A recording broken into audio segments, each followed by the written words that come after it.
মুরগিরে এগুলা খাওয়াইলে কিরকম হয় একটু জানাবেন। এই ঘাস ফেনা আবার গুড়ি ফেনা দিছি মুরগির জন্য,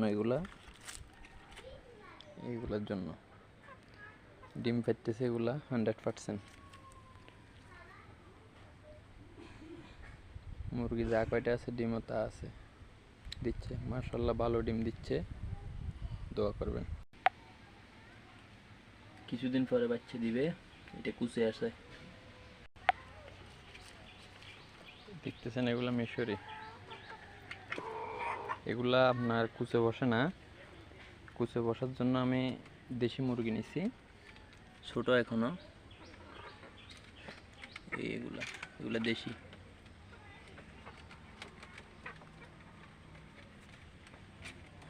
এগুলা এখানে বান্ধা অবস্থায় ফেলতেছি, কারণ এগুলায় অনেক দৌড়ায়, টুকরা টুকরি করে, তাই